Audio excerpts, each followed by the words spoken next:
হানলেতে, গতকালকে রাতে হানলেতে ছিলাম।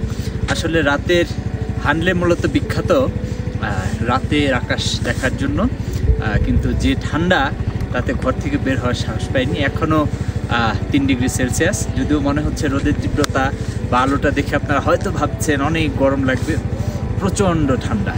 যাই হোক, আমরা এখন সকাল 9:30টার মতো বাজে, আমরা বের হচ্ছি। এখন যাব ফটিলা পাস। ফটিলা পাস পার হয়ে আমরা যাব পৃথিবীর সবচেয়ে উঁচু মোটরেবল রোড উমলিংলা। খুব কঠিন একটা ওয়েদার, কিন্তু ইনশাল্লাহ চেষ্টা করব পরে যাওয়ার জন্য, আপনাদেরকে উমলিংলা দেখানোর জন্য। চলুন যাওয়া যাক। আজকের দিনটা আমার জন্য খুব ইম্পর্টেন্ট। আমি কিন্তু আসলে খুব বেশি এক্সাইটেড। আপনাদেরকে আজকে আমার এক্সাইটমেন্ট বোঝানো যাবে না।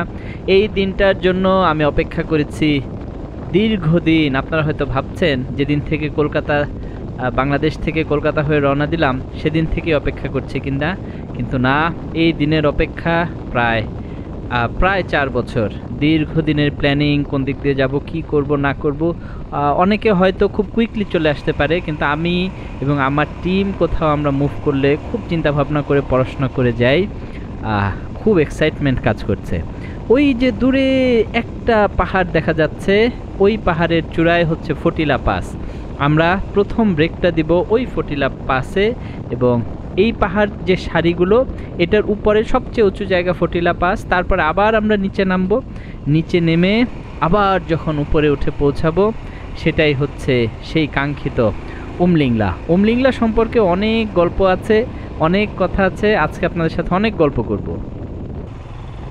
উমলিংলা সম্পর্কে কয়েকটা জিনিস বুঝতে হবে। সেটা হচ্ছে, এটা কিন্তু পৃথিবীর সবচেয়ে উঁচু রাস্তা, ব্যাপারটা এমন না। এটা হচ্ছে ওয়ার্ল্ড হাইয়েস্ট মোটরেবল রোড বা মোটরেবল পাস, মানে পৃথিবীর সবচাইতে উঁচু এমন রাস্তা যেখানে মোটরসাইকেল চলে। আমরা এখন গ্র্যাজুয়ালি আস্তে আস্তে আস্তে আস্তে উপরের দিকে উঠছি, এবং খুব পেঁচিয়ে পেঁচিয়ে উপরে উঠছি। ডিরেক্ট উপরে ওঠা ব্যাপারটা তা নেই, যে আস্তে আস্তে আস্তে আস্তে উপরে উঠছি।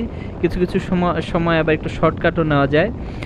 যাই হোক, আপনাদের একটু আগে দেখাচ্ছিলাম না, ওই যে দূরে পাহাড়গুলো, ওগুলোর উপরে যাব। সেই পাহাড়েই এখন আস্তে আস্তে আস্তে আস্তে উপরে উঠছি। প্রচণ্ড রোদ, চোখ ধাঁধিয়ে যায়, ঝাঝা করে চোখ, এবং প্রচণ্ড ঠান্ডা। প্রচণ্ড রোদ বলাটা আমার ভুল হলো, প্রচণ্ড আলো। এবং আমরা তো বাংলাদেশের মানুষ, গাছ দেখে অভ্যস্ত। যখন কোনো গাছ থাকে না, তখন আসলে চোখ জিনিসটা মেনে নিতে চায় না, মানে ব্রেন জিনিসটা মেনে নিতে চায় না যে আমি কি দেখছি। উপরে নীল আকাশ চকচক চকচক করছে, কোনো ধরনের কোনো ভেরিয়েশন নাই। দূরে ছোট ছোট কিছু কিছু হরিণের মতো দেখা যাচ্ছে, কিছু ঘোড়ার মতো দেখা যাচ্ছে, ক্যামেরায় হয়তো বোঝা যায় না। দারুণ লাগছে আমার কাছে। আজকের দিনটা অবিস্মরণীয়। বারবার করে বলছি সেই কথা। একটু আগে বলছিলাম না যে একটু পরপর শর্টকাট নেওয়া যায়। শর্টকাট মানে হচ্ছে ওই যে ডান পাশ দিয়ে ঘুরে ওই উপরে যাওয়া লাগতো, সেদিক দিয়ে না গিয়ে টুস করে এদিক দিয়ে চলে যাওয়া। মাঝে মাঝে আবার রিস্কি পজিশনও হয়ে যায়। আজকেও গত দিনের মতো একা একা যাওয়া লাগছে, কিন্তু এই একা জার্নিটা আমি বেশ উপভোগ করছি। আপনারা তো আমার সাথে আছেন, একদম একা আমি না। আমরা উপরে উঠতে উঠতে অনেক উপরে উঠে পড়েছি। এখন মোটামুটি বলা যায় পাহাড়ের চূড়ার কাছাকাছি আছি, কারণ এখন আর সেই পেঁচিয়ে পেঁচিয়ে উপরে ওঠা না, মোটামুটি সমতলের মতোই। বাম পাশে দেখেছেন আমি একটু ডান পাশ ঘেঁষে ঘেঁষে যাচ্ছি, যদিও আমার হাইটোফোবিয়া নেই, বাট দেন এগেইন একদম পাশ ঘেঁষে যেতে ভয় লাগে। একদম নিচে একটু আগে যে রাস্তাগুলো দিয়ে এসেছিলাম সেই রাস্তা দেখা যাচ্ছে। দূরে দেখতে পাচ্ছেন কিছু পাহাড়ের মাথায় বরফ জমে আছে।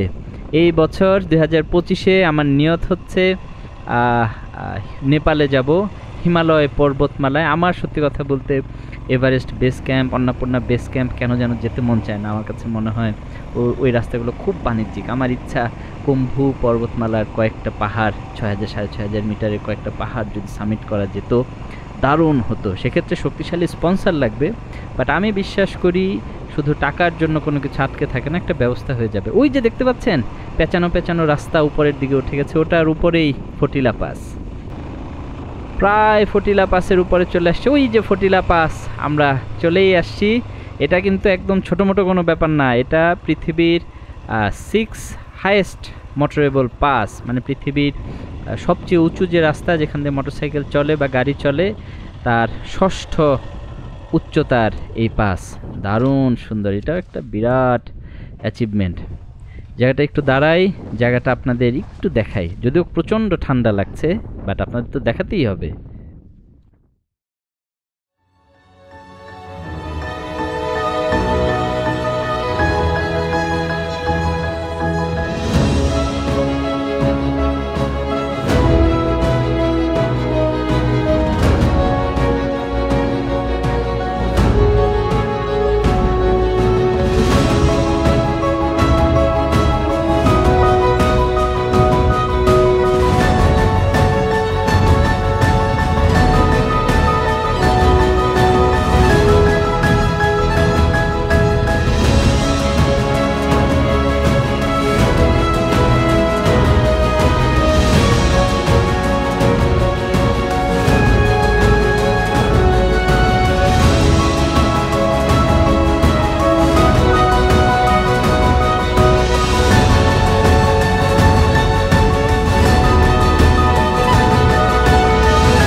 আমরা এখন আছি ফটিলা টপে।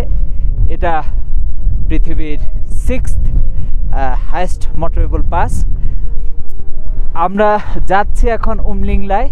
এই পাশটা একটু ঝলসে গেছে, এই পাশে লেখাটা চকচকা। আমরা এখন আছি 18,124 ফিট উপরে। টেম্পারেচার এই মুহূর্তে -4 ডিগ্রি সেলসিয়াস এবং প্রচণ্ড বাতাস। যেহেতু অনেক উপরে আছি সমুদ্রপৃষ্ঠ থেকে, সেহেতু বাতাসে অক্সিজেনের পরিমাণটা একটু কম, শ্বাস নিতে কষ্ট হয়। এবং আমার হাতগুলো যদি দেখেন এটা নীল হয়ে গেছে। আমি একটু হাতটা আপাতত খোলা রেখেছি, আবার গ্লাভস পরে নেব। যাই হোক, পৃথিবীর 6ষ্ঠ হাইয়েস্ট মোটরেবল পাস আপনাদের দেখালাম। যাচ্ছি পৃথিবীর সর্বোচ্চ মোটরেবল পাস উমলিংলায়। খুব বেশি সময় এখানে দিব না, চলে যাব উমলিংলার দিকে। চলেন যাওয়া যাক। এখান থেকে আর হয়তো 1-1.5 ঘন্টা লাগবে ম্যাক্সিমাম। কেমন লাগলো ফটিলা পাস? দারুণ সুন্দর। এখন নিচের দিকে নেমে যাব। ওই যে দেখেছেন এঁকে বেঁকে ডান পাশ দিয়ে রাস্তা নিচে নেমে গেছে। এখন আমরা শুধু নিচের দিকেই নামবো এবং একদম নিচে নেমে কিছুটা সমতল রাস্তা, তারপর ওই যে দূরে পাহাড় সারিগুলো দেখতে পাচ্ছেন সেগুলোর একদম উপরে উঠে গেলেই উমলিংলা। ফটিলা পাসে খুব বেশিক্ষণ অবস্থান করিনি আমি, আসলে প্রচণ্ড ঠান্ডা। আমি বোঝাতে পারবো না কেমন এ ঠান্ডা। গরমের কষ্ট সহ্য করা যায়, কিন্তু শীতের কষ্ট হারে গিয়ে কাঁপন ধরিয়ে দেয়। আমি কিছুটা সময় গ্লাভস খুলে শুধু ড্রোন উড়ালাম, তাতে আমার অবস্থা খারাপ হয়ে গেছে। যাই হোক, উমলিংলা যাচ্ছি। উমলিংলা তো আসলে একটা অ্যাচিভমেন্ট যে আমি উমলিংলা গিয়েছি, কিন্তু আমার কাছে তার চাইতেও আকর্ষণীয় ব্যাপার হচ্ছে উমলিংলা বা যে কোনো ডেস্টিনেশনে যাওয়ার যে রাস্তাটা, কিভাবে আমি যাচ্ছি। এই রাস্তাটা দারুণ সুন্দর। আসুন সবাই মিলে আমরা রাস্তাটা উপভোগ করি।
আমি উমলিংলার খুব কাছাকাছি চলে আসছি। আমার জীবনে বেশ কয়েকটা আগ্রহের জায়গা আছে, আমার জীবনে খুব ইচ্ছা কয়েকটা জিনিস আমি করব, তার মধ্যে একটা ছিল এই উমলিংলা। সৃষ্টিকর্তা হয়তো আমার সেই ইচ্ছাটা পূরণ করেছে। আরও কয়েকটা ইচ্ছা আছে যেগুলো খুব হাস্যকর। যেমন আমার জীবনে বড় ইচ্ছা আমি একদিন এভারেস্টের চূড়ায় আরোহণ করব। আমার জীবনে ইচ্ছা কোনো একটা দিন আমি মোটরসাইকেল নিয়ে বাংলাদেশ থেকে সৌদি আরব হয়ে, মানে মূলত আরব বিশ্ব হয়ে আফ্রিকা পর্যন্ত যাব। সেসব কথা খুব একটা বলতে চাই না, হাস্যকর শোনায় অনেকের কাছে, যে কী বলে এগুলো সম্ভব কিনা। আমার জীবনে আরও একটা ইচ্ছা আছে, আমি অ্যান্টার্কটিকার বরফের রাজ্য দেখব, এবং কিছু কিছু সময় তো ইচ্ছা করে ইন্দোনেশিয়ার সমুদ্রের নিচের যে জীবন সেই জিনিসগুলো দেখব। এমন অনেক ইচ্ছা আছে। সৃষ্টিকর্তা আস্তে আস্তে সেই ইচ্ছাগুলো পূরণ করছে। আমি আপনাদের দোয়ায় আজকে উমলিংলার খুব কাছাকাছি চলে আসছি, আর খুব বেশি সময় লাগবে না, কারণ আমি সেটা বুঝতে পারছি আমার আশেপাশে আর খুব বেশি উঁচু পাহাড় আমি দেখতে পাচ্ছি না। আমি আমার ধারণা খুব কাছাকাছি চলে আসছি। আমার কাছে এটা খুব আবেগের মুহূর্ত। আপনারা আমি জানি না আপনাদের কাছে কেমন লাগছে, কতটা সুন্দর করে আমি দেখাতে পারলাম। বিশ্বাস করেন আমি আমার সর্বোচ্চটা দিয়ে চেষ্টা করেছি আপনাদেরকে দেখাতে। একটা জিনিস অনেকবার বলেছি, আমি নিজেকে মোটো ব্লগার হিসেবে পরিচয় দিতে পছন্দ করি না। আমার কাছে আমার পরিচয়, আমি একজন পরিব্রাজক হতে চাই, সেটা মোটরসাইকেলেই হোক কিংবা পায়ে হেঁটেই হোক। অবশেষে আমি সৃষ্টিকর্তার অশেষ রহমতে, আপনাদের দোয়ায়, পৃথিবীর সবচাইতে উঁচু মোটরেবল রোড উমলিংলায়। প্রচণ্ড কষ্ট হচ্ছে শ্বাস নিতে, কিন্তু অবশেষে আলহামদুলিল্লাহ চলে আসছি। আপনাদেরকে কথা দিয়েছিলাম আমরা পৃথিবীর সবচাইতে উঁচু মোটরেবল রোড, যেটা কিনা এভারেস্ট বেস ক্যাম্পের চাইতেও উঁচুতে, সেখানে আমরা আসব আল্লাহর অশেষ রহমতে, আপনাদের দোয়া এবং ভালোবাসায় এবং ফ্যান্টাস্টিক হ্যাপি এনার্জির সাপোর্টে আমরা আসতে পেরেছি। আমি এসেছি এখন উমলিংলায়, যেটা পৃথিবীর সবচাইতে উঁচু মোটরেবল পাস, যেটার হাইট 19,024 ফিট। আমি আপনাদের সবার কাছে কৃতজ্ঞ, মহান আল্লাহ তাআলার কাছে কৃতজ্ঞ জায়গাটায় আসতে পারলাম বলে। দোয়া করবেন পৃথিবীর আরও অনেক সুন্দর সুন্দর জায়গায় যেন যেতে পারি। এই জায়গাটায় অক্সিজেনের ঘাটতি আছে, কথা বলতে কষ্ট হয়, এবং তীব্র ঠান্ডা। এখন অক্টোবরের মাঝামাঝি সময়, সে কারণেই ঠান্ডাটাও প্রচুর। ঠান্ডা এই মুহূর্তে -7 ডিগ্রি সেলসিয়াস, খুব কষ্ট হচ্ছে। তারপরেও আমি খুশি আসতে পেরেছি আপনাদেরকে সাথে নিয়ে। আগামী ভিডিওতে আবার দেখা হবে নতুন কোনো জায়গায়। আজকের মতো এখানে বিদায়। আপনারা একটু উমলিংলার সৌন্দর্য দেখতে থাকেন। ধন্যবাদ।